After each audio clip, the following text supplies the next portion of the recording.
This clip is brought to you by SaveWithConrad.com.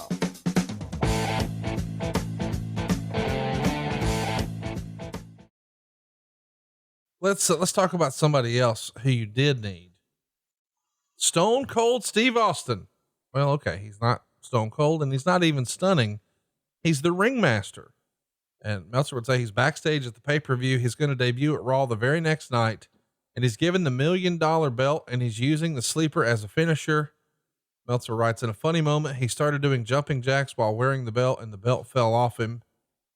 It's an interesting time for his career. He did a great promo that aired just a couple of days after the pay-per-view on ECW, where he says he spent 4 years waiting for a world title shot, and then he got it in 2 weeks and lost them both, and admitted that he came into ECW out of shape and he didn't rehab his arm. Said if he was smart, he'd call up Eric Bischoff and tell him he deserved to be an announcer of the year and kiss his ass and get his job back so he could go back and sit around and get a big paycheck, because he's disgusted with his career over the past 4 years.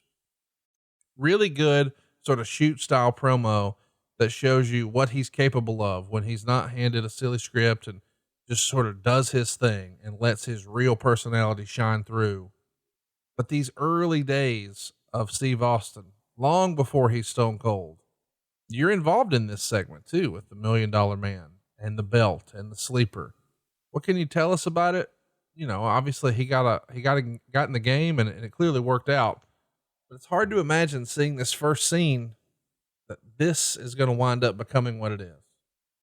Yeah. And probably the best thing that ever happened to Steve in his career. And if you were to ask him, he would probably tell you that he'd like to thank Eric Bischoff for making that decision to fire him at that time, because it did get Steve off of his ass and made Steve motivated to go somewhere else and do something else. So no doubt about it, Austin always had it in him to be a top guy. If you were to ask pretty much anyone who had been in the ring with Steve Austin prior to this, and anyone that had even watched Steve from afar, there was a twinkle in Steve's eye, and you saw that there was no doubt Steve had the ability to be not just a top guy, but the top guy.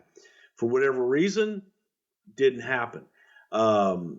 Steve coming in now, you know, after the stuff that Steve did in ECW and his personality got out, and I think that for the underground folks that watched ECW at the time, it was like, holy shit, you know, you got to see this, because Steve was just freestyling, as you like to say, on Eric Bischoff in WCW, and it got kind of a holy shit deal.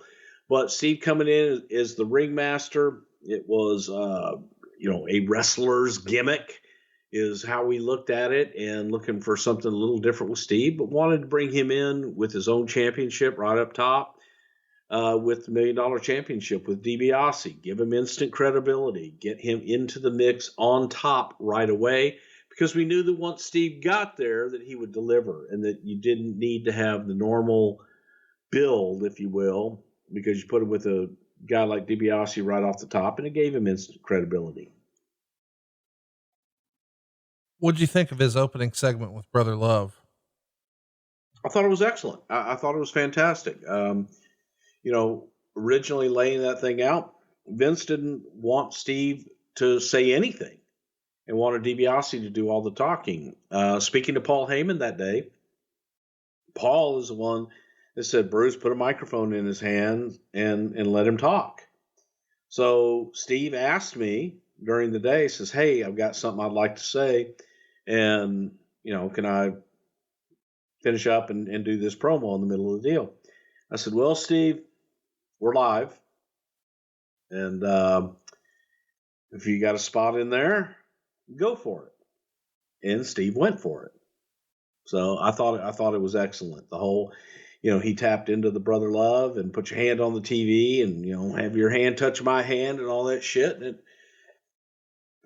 I think that when people talk about Steve Austin's career, that they overlook that first promo, because that first promo did give you glimpses of the Stone Cold character coming down the road, and told you this guy can go and he's going to be a big star.